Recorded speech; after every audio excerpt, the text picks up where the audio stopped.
माझे नाव जयसिंग राजाराम घाटगे, राहणार कर्नूर।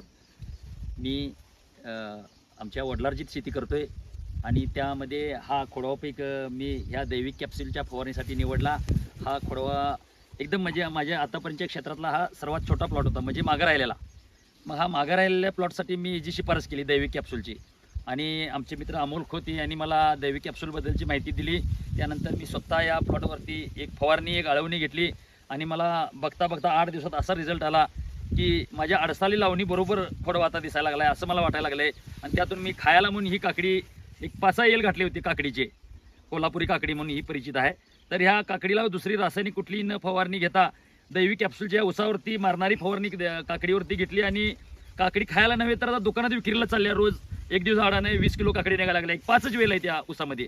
तर ह्या अशा दैविक कॅप्सूलबद्दल सांगायचं झालं तर एवढे रिझल्ट चांगले त्याचे मला तर आले आणि बऱ्याचशा शेतकऱ्यांना, समाधानी शेतकरी दैविक कॅप्सूलबद्दलचे आहेत। आणि आमचे मित्र सौरभ पाटील यांनी सुद्धा आम्हाला वेळोवेळी मार्गदर्शन दैविक कॅप्सूलबद्दल केलं। पालीवाल सरांची सुद्धा 2 वेळा भेट झाली या दैविक कॅप्सूलच्या माध्यमातून आणि खरोखर आम्हाला देव माणूस भेटले पालीवाल सर। आणि शेतकऱ्यांना आम्हाला चांगले दिवस येतील असं मला वाटतंय। कमी खर्चात जास्त उत्पादन निघण्यास आम्हाला मदत होणार आहे। आणि माझी बाकीच्या शेतकऱ्यांना सुद्धा विनंती आहे की तुम्ही कमी खर्चात जास्त उत्पादन घ्यावं, दैविक कॅप्सूलसारख्या औषधाचा वापर करू।